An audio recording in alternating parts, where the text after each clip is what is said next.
प्रभु हम सबको लेके आया है कि हम सब प्रभु के तमाम उपकारों के लिए, प्रभु की बधाइयों के लिए और प्रभु की रहनुमाई के लिए प्रभु का धन्यवाद करें, प्रभु की स्तुति, प्रभु की प्रशंसा करें। पिछले सप्ताह में प्रभु ने हम सबको संभाला और कई प्रकार से प्रभु का अनुग्रह हम सब पर बना रहा है, इसके लिए हम प्रभु का धन्यवाद देते हैं। खास करके आप सबकी प्रार्थनाओं के लिए जो हम अपने देश के लिए कर रहे थे, अपने जवानों के लिए, आने वाली पीढ़ी के लिए कर रहे थे और पूरे अपने हुक्मरानों के लिए भी कर रहे थे, जिसमें प्रभु ने हम सब की और पूरे विश्वासियों के समूह की प्रार्थना को सुना। आप लोगों के अलग अलग प्रकार से सहयोग के लिए भी हम आपको धन्यवाद देते हैं। हमारे विश्व साहब ने भी मैसेज कॉल किया था आप लोगों की यूनिवर्सिटी के लिए, आप लोगों के सपोर्ट के लिए, और प्रभु ने हम सबको, आप सबको यह अनुग्रह किया कि हमारा विश्वास और मजबूत हुआ है। आगे भी एक दूसरे के लिए, अपने आप के लिए, कलीसिया के लिए प्रार्थना करते रहें, ताकि हमारे बीच में एकता, भाईचारे की प्रीति बनी रहे और हमारे जिंदगियों से प्रभु को महिमा मिले। हमारे सेंट फ्रांसिस चर्च से जिन्होंने भी जो डोनेशन दिए हैं, आपके डोनेशन से जो वहाँ सेवा की गई आपके सारे के सारे बदलावों के लिए चर्च की तरफ से हम आप सबके आभारी हैं। प्रभु आप सबको आशीष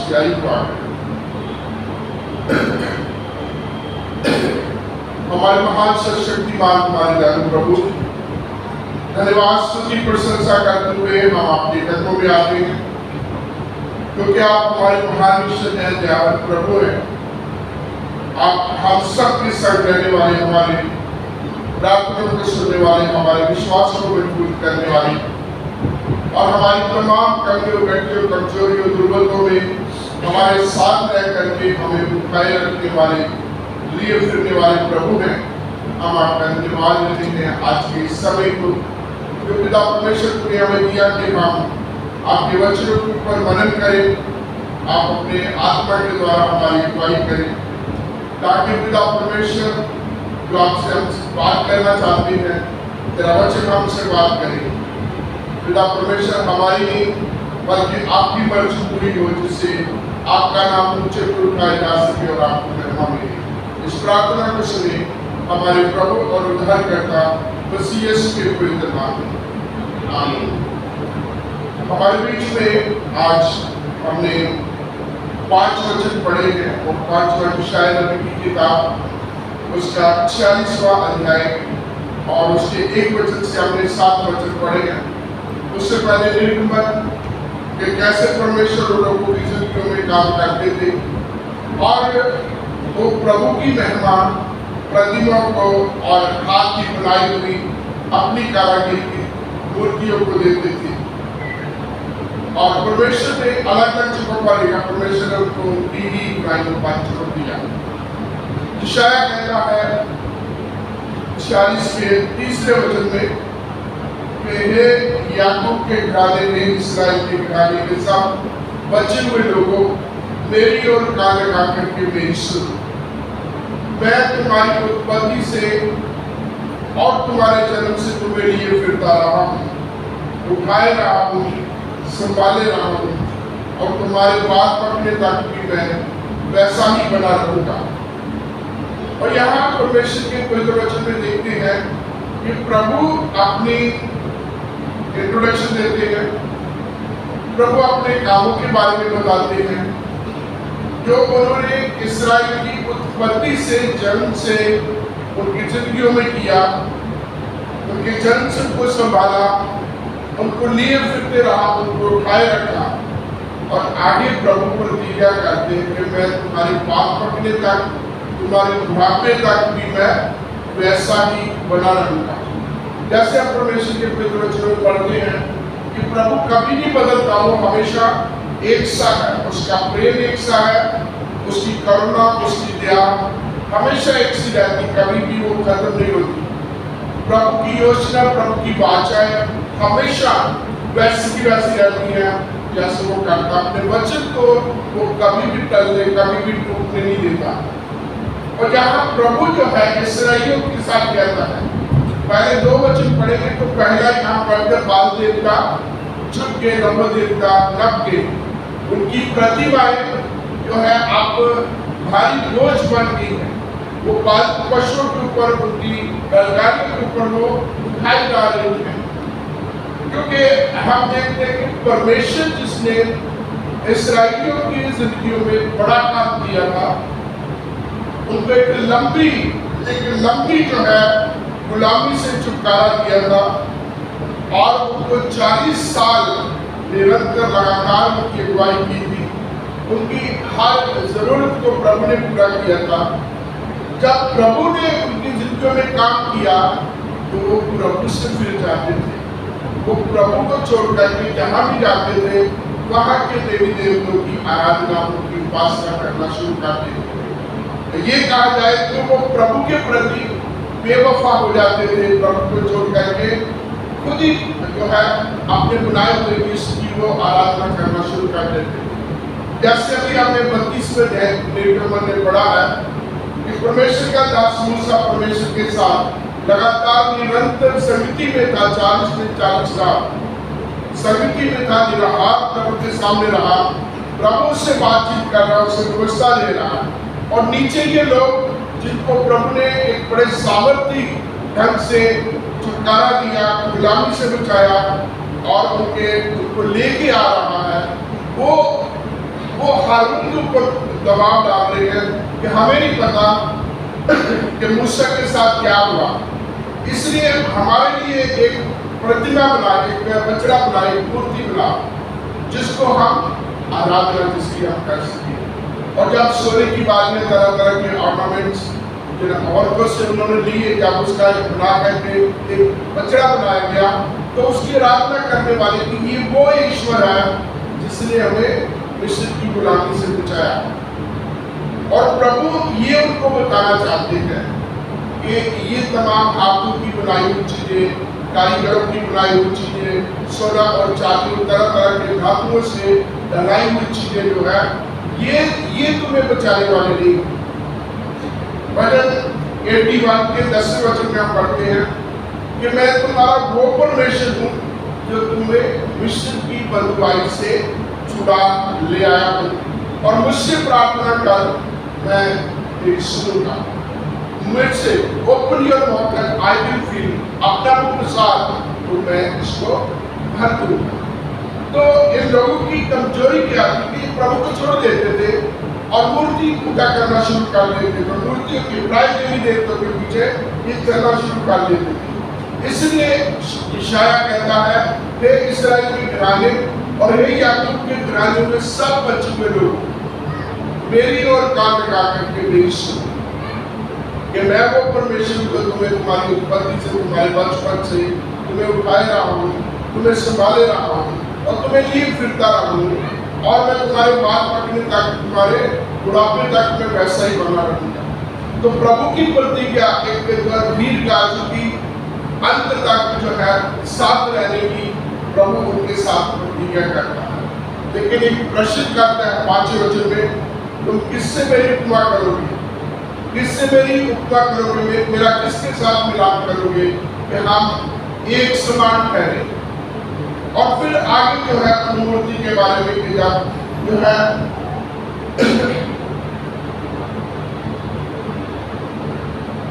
तुम किससे मेरी उपमा करोगे और मुझे किसके समान बताओगे, किससे मेरा मिलान करोगे कि हम एक समान ठहरे। जो थैली से सोना उंडेलते या कांटे से चांदी तौलते, जो सुधार को मजदूरी देकर उससे देवता बनवाती, तब उसे प्रणाम करते वक्त दंडवत भी करते हैं। वे उसको अपने कंधों पर उठाकर लिए फिरते हैं और उसके स्थान पर रख देते हैं, वे वहीं खड़ा रहता है। उसकी आंखें हैं, देख नहीं सकती, उसके हाथ हैं, उद्धार नहीं कर सकते, उसके पाँव हैं, वो अपनी जगह से हिल नहीं सकता, वहीं के वहीं खड़ा रहता। और परमेश्वर का पवित्र वचन कहता है, इस प्रकार जैसे एक मूर्ति अंधी बैरी होती है, वैसे उसके बनाने वाले और वैसे ही उसकी पूजा आराधना करने वाले वैसे ही अंधे बैरे होते हैं, क्योंकि मूर्ति किसी का उद्धार नहीं कर सकती।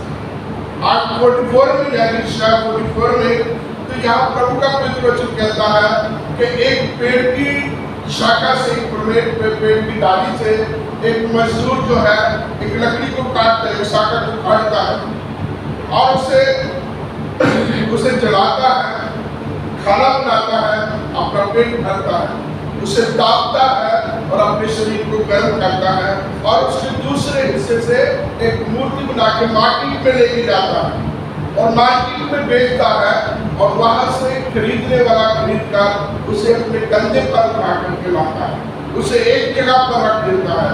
और फिर वही बात कि वो मूर्ति की आंखें हैं, देख नहीं सकती, मुंह है, बोल नहीं सकता, हाथ है और उसकी हेल्प नहीं कर सकती, उसके सामने कितना भी कोई गिड़गिड़ाता रहे वो उसकी बिल्कुल भी सहायता नहीं कर सकती।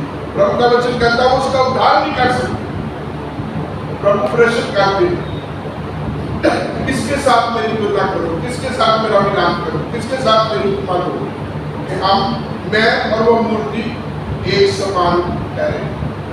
और यही चीज जो इसराइलियों को, यही यहूदियों को अलग अलग जगहों पर हम देखते हैं कि परमेश्वर ने उनको उनकी मंदबुद्धि पर, उनकी हठधर्मी पर छोड़ दिया कि वो अपने ही तौर तरीके के काम करें, अपनी ही अभिलाषों में वो पड़े रहे और वो फिर जो है खुद अपने नाश का कारण बने। प्रभु यीशु मसीह खुराजीन को और दूसरे इलाकों को उलागा देते हैं कि जो काम तुम्हारे बीच में किए गए, तो बड़े बड़े काम तुम्हारे बीच में किए गए, यदि वो सूर और सैदा में, यदि वो सदोम और अमोरा में किए जाते तो वो पश्चाताप करते, वो डांट ओढ़ते, खा डाल करके पश्चाताप करते और मन फुरा लेते, परंतु तुमने ऐसा नहीं किया। आप सब जानते हैं सदोम और अमोरा के बारे में, इतनी वहां गंदगी थी, इतना अनैतिकता थी कि वो स्वर्गदूतों के साथ भी गलत काम करते थे, बहुत ही ज्यादा अनैतिकता फैल चुकी थी। और परमेश्वर ने उसी समय उनके कामों के अनुसार स्वर्ग से आग बरसा करके या गंदगी बरसा करके उनका न्याय करके उनको वहीं के वहीं नाश कर दिया। और प्रभु कहते हैं जिस न्याय का उसकी जो स्थिति है तुमसे बेटर होगी, क्योंकि उनको प्रभु यीशु मसीह नहीं मिले, उनको उद्धारकर्ता नहीं मिले, तुम्हारे बीच में उद्धारकर्ता आया तुम्हारे पापों से तुम्हें बचाने के लिए, जिसने अपनी कुर्बानी दी वो आए और तुमने विश्वास किया। तो इसलिए प्रभु मुझसे, आपसे, हम सबसे कहते हैं, मूर्ति पूजा से, हाथ की बनाई हुई तमाम कारीगरी चीजों से हम हट करके उस सच्चे जीवित ईश्वर की आराधना करके उसके पीछे चलना, क्योंकि प्रभु अपनी महिमा किसी भी चीज को नहीं देती। वो हाथ की बनाई हुई मूर्ति कितनी भी सुंदर, खूबसूरत, कितनी भी महंगी चीजें क्यों ना, प्रभु अपनी महिमा किसी को नहीं देती। प्रभु अपनी महिमा किसी मनुष्य को नहीं देते, प्रभु अपनी महिमा किसी भी को नहीं देते, क्योंकि वो सर्वशक्तिमान परमेश्वर है, वो चलन रखने वाला प्रभु है और वो पवित्र प्रभु और चाहता है प्रभु के लोग भी पवित्र बने और हर प्रकार की मूर्ति पूजा से बचे रहे। परमेश्वर हम सब पर अपना अनुग्रह बनाए रखे कि हम वो परमेश्वर जो हमारी जिंदगी में बड़े बड़े काम करते हैं, जो हमारी प्रार्थना को सुनते हैं, जो हमारी समस्या परेशानियों से हमें बचाते हैं, हम उस परमेश्वर की आराधना करें, सच्चे दिल से करें। हम उस परमेश्वर की एक वाहिद परमेश्वर मान करके उसकी आराधना में लगे रहें। बहुत बात जो है हम इस लोग जो है इधर उधर चले जाते हैं, कई बार हम डामाडोल हो जाते हैं, कई बार हमारी समस्या परेशानियां होती है तो हम एकदम से कंप्रोमाइज करके और जगहों पर भी चले जाते हैं। प्रभु कहता हूँ मैं तुम्हारा छुड़ाने वाला, मैं तुम्हारी उत्पत्ति से तुम्हें उठाए रखने वाला प्रभु हूँ। और वो प्रभु कभी नहीं छोड़ता, वो प्रभु कभी भी त्यागता नहीं। एक बार एक मनुष्य की जीवन यात्रा पूरी होगी जो उसकी मृत्यु के बाद उसके जिंदगी की फिल्म उसे दिखाई गई। और जब वो फिल्म दिखाई गई तो उसने अपने देखा उस फिल्म में कि वो चल रहा है अपनी जिंदगी के कहीं उसने देखा कि 2 पैरों के निशान है और कहीं कहीं उसने देखा एक निशान, एक पांव का निशान। तो जब पूरी पिक्चर उसे दिखाई गई और उससे जब उसकी प्रतिक्रिया दी गई तो वो कहता प्रभु मुझे बहुत अच्छा लगा कि मैं आप मेरे साथ साथ चलते और जिंदगी में मैंने आज देखा कि आपने मुझे संभाले रखा, मेरे साथ साथ चलते। लेकिन प्रभु कहीं कहीं मैंने देखा है कि जो फिल्म में एक पांव का एक ही निशान है, तो आपने मेरी समस्याओं के बीच में आपने मुझे छोड़ दिया। तो प्रभु उससे कहते हैं कि जो 2 पांव के निशान देखते वो समय जब हम दोनों साथ साथ चलते हैं और ये वो समय जो आपका बहुत ही अच्छा समय और जहाँ एक पांव का एक निशान देखते हैं, ये वो है जब मेरी जिंदगी में कठिन समय आए, मुश्किलें आई, परेशानी आई, बीमारी आई, उस समय मैंने तुझे अपनी गोदी में उठाया और मैं लेके तुझे उठाए रहा, मैं चलता रहा, तुम्हें लिए फिरता रहा। एक पैर का निशान वो तेरा नहीं है, वो मेरा है, क्योंकि मैंने तुझे संभाला। तो ऐसे वो प्रभु हमें संभाले रखने वाले, हमें लिए फिरने वाले, हमें उठाए रखने वाले परमेश्वर। आइए अपने सर्वस्व पूरी रीति से, तन मन धन से, पूरे विश्वास के साथ उस परमेश्वर पर अर्पित करें ताकि हमारी जिंदगियों में केवल और केवल प्रभु को महिमा मिले और उसी का नाम ऊंचे उठाया जा सके।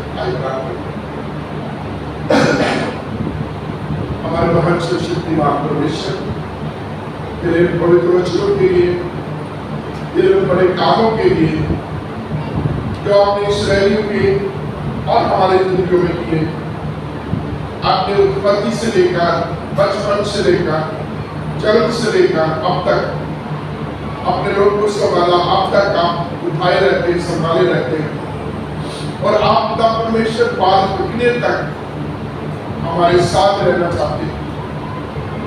तब परमेश्वर क्योंकि आप अपने वचनों को अपने बड़े नाम से महत्व देते हैं, अपने वचनों को टूटने नहीं देते, टलने नहीं देते, क्योंकि आपके वचन सच्चे हैं, जीवन है, जीवन देने वाले पिता। और इन वचनों को हम अपने हृदय में, अपने दिल में, अपने जीवन में रखें, इन वचनों के अनुसार चलें, अपनी जिंदगी से आपके नाम को ऊंचे उठा सकें। हमारे समस्त प्रिय भाई बहनों पर, हमारे पूरे पास्टेट पर आपका बहुत बड़ा अनुग्रह, आप विद्या बनी है। जब परमेश्वर त्याग करें कि हमारी तमाम कमजोरियां दूर हो और हम तुझ में निरंतर लगातार बने रहे और अपनी जिंदगी और कामों से आपके नाम को इस प्रार्थना को सुने हमारे प्रभु और उद्धारकर्ता यीशु मसीह के नाम।